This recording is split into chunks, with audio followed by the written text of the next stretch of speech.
Nonfiction or nonfiction is one of the two main divisions in prose writing, the other form being fiction. Nonfiction is a story based on real facts and information. Nonfiction is a narrative, account, or other communicative work whose assertions and descriptions are believed by the author to be factual.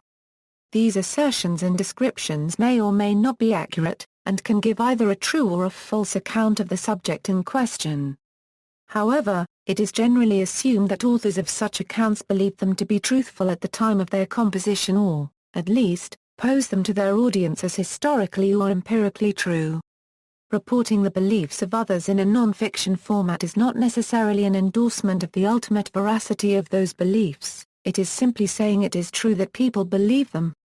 Non-fiction can also be written about fiction, giving information about these other works. Non-fiction need not necessarily be written text, since pictures and film can also purport to present a factual account of a subject. Major types of non-fiction: essays, journals, memoir, diaries, documentaries, scientific papers, photographs, biographies, textbooks, travel books, blueprints, technical documentation, user manuals, diagrams and some journalism are all common examples of non-fiction works. Including information that the author knows to be untrue within any of these works is usually regarded as dishonest. Other works can legitimately be either fiction or non-fiction, such as journals of self-expression, letters, magazine articles, and other expressions of imagination. Though they are mostly either one or the other, it is possible for there to be a blend of both. Some fiction may include non-fictional elements. Some non-fiction may include elements of unverified supposition, deduction, or imagination for the purpose of smoothing out a narrative, but the inclusion of open falsehoods would discredit it as a work of non-fiction. The publishing and bookselling business sometimes uses the phrase literary non-fiction to distinguish works with a more literary or intellectual bent, as opposed to the greater collection of non-fiction subjects. Distinctions: the numerous literary and creative devices used within fiction are generally thought inappropriate for use in non-fiction. They are still present particularly in older works, but they are often muted so as not to overshadow the information within the work. Simplicity, clarity and directness are some of the most important considerations when producing non-fiction. Audience is important in any artistic or descriptive endeavor, but it is perhaps most important in non-fiction. In fiction, the writer believes that readers will make an effort to follow and interpret an indirectly or abstractly presented progression of theme, whereas the production of non-fiction has more to do with the direct provision of information. Understanding of the potential reader's use for the work and their existing knowledge of the subject are both fundamental for effective non-fiction.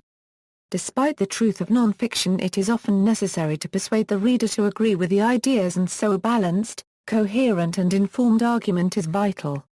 However, the boundaries between fiction and non-fiction are continually blurred and argued upon, especially in the field of biography. As Virginia Woolf said, "If we think of truth as something of granite-like solidity and of personality as something of rainbow-like intangibility, and reflect that the aim of biography is to weld these two into one seamless whole, we shall admit that the problem is a stiff one and that we need not wonder if biographers, for the most part, fail to solve it." Semi-fiction is fiction implementing a great deal of non-fiction, for example a fictional description based on a true story. History, cave paintings, from 32,000 years ago, are one of the oldest forms of human expression and could be either a record of what prehistoric man caught on hunting trips, that is non-fiction, or alternately a story expressing what they would like to catch on future occasions, that is fiction. If cave art is ambiguous on this matter, then cuneiform inscriptions which hold the earliest writings seem to have been initially for non-fiction.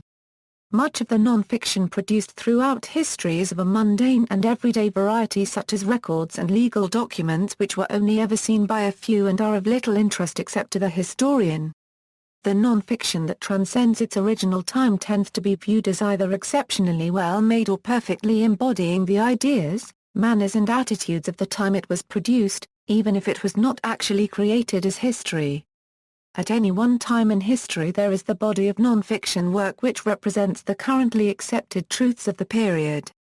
Although these non-fiction works may be contradictory, they form a corpus that is regularly being altered with better explanations of ideas or with new facts. A good example of this are the non-fiction scientific books and papers which explain the science of the day but are then superseded by better representations. Textbooks for explaining and teaching the current state of scientific and historical knowledge are regularly updated, and manuals for operating new technology are also produced. Specific types of non-fiction. See also, documentary practice, references. External links. What is creative non-fiction?